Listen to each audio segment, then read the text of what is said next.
operation that I can do. Can I have a cyst removed that is located on the crown of my head prior to having a hair transplant in October?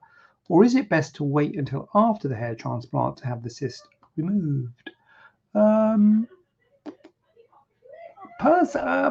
don't think it matters greatly, but I guess if I'm going, so it's not like a definite got to do it this way or that way, but I'm guessing if you're going to go a bit over 50%, maybe 60-70%, I'm going have it done first before your hair transplant, because when you have the cyst removed, if they're doing the hair transplant, they probably wouldn't want to do it into the cyst, but if you're having the cyst removed, then we might remove a bit of skin, depending on how big your cyst is.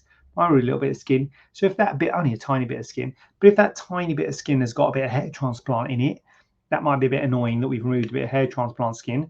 So I'd probably go for have it done first. I mean, having the cyst removed will leave a little scar, and that scar will not have hair on it. So this is something slightly different thing to consider if you're having a cyst removed on your scalp, because one of the problems with scars on the scalp is that if you haven't got any hair, if it's a bit like, a bit thinning, if you've got no hair, the scar often, once it fades, is pretty hard to see.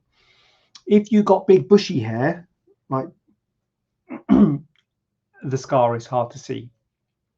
The problem with the scar on the scalp is if you've got like close cropped hair. So the paradox is, if you've got no hair where the cyst is, then if you have a scar, it might not be too much of a problem.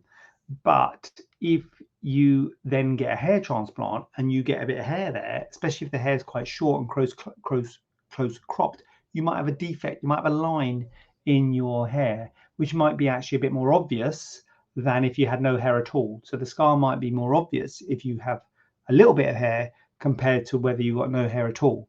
So that's kind of something to consider if you're having a cyst removed in that part of your head.